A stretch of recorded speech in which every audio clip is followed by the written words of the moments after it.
พยากรณ์อากาศประจำวันที่ 1 เมษายน 2025 ความกดดันของอากาศเย็นยังจะสืบต่อปกคลุมอยู่ทั่วทุกภาคของประเทศลาวด้วยกำลังอ่อนหาปานกลางสมทบกับกระแสลมตะวันออกเฉียงเหนือพัดปกคลุมซึ่งจะเฮ็ดให้อากาศยังจะเย็นอยู่ทั่วไปในตอนกลางคืนหาตอนเช้าอยู่ในแต่ละภาคและจะมีฝนตกในระดับคอยหาปานกลางพร้อมมีฟ้าห้องฟ้าเหลื่อมฟ้าผ่าหมักเห็บตกและจะมีลมพัดแหงอยู่บางท้องถิ่นพยากรณ์อากาศแต่ 7 โมงของวันที่ 1 เมษายนหาวันที่ 2 เมษายน 2025ภาคเหนือด้านตะวันออกอากาศเย็นหาหนาวเย็นในตอนกลางคืนหาตอนเช้าและจะมีฝนตกฟ้าห้องฟ้าเหลื่อมในระดับคอยหาปานกลางพร้อมมีลมพัดแหงอยู่บางท้องถิ่นหรือเนื้อที่ปกคลุมของฝนเท่ากับ 10 ส่วนห้อยของภาคอุณหภูมิระหว่าง 10-33 องศา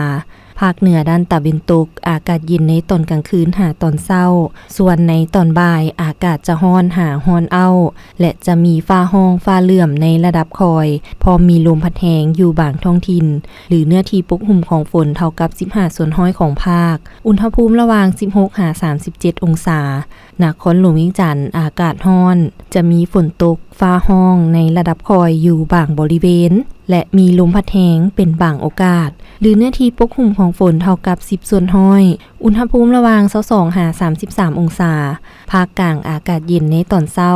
จะมีฝนตกในระดับคอยอยู่บางท้องถิ่นและมีลมพัดแหงอยู่เกือบทั่วไปหรือเนื้อที่ปกคลุมของฝนเท่ากับ 10 ส่วนห้อยของภาคอุณหภูมิระหว่าง 19-33 องศาแขวงไสสมบูรณ์อากาศเย็นจะมีฝนตกฟ้าห้องฟ้าเหลื่อมในระดับคอยอยู่บางบริเวณและมีลมพัดแหงอยู่เกือบทั่วไปหรือเนื้อที่ปกคลุมของฝนเท่ากับ 10 ส่วนห้อยอุณหภูมิระหว่าง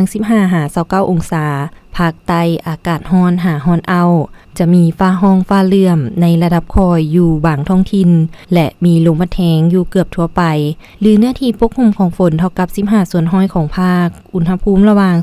21-38 องศาสำหรับเขตภูเพียงบริเวณอากาศเย็นพอมีฝนตกฟ้าห้องฟ้าเหลื่อมในระดับคอยหาปานกลางอยู่บางบริเวณและจะมีลมพัดแหงอยู่เกือบทั่วไปหรือเนื้อที่ปกคลุมของฝนเท่ากับ20 ส่วนห้อยอุณหภูมิระหว่าง 16-28 องศา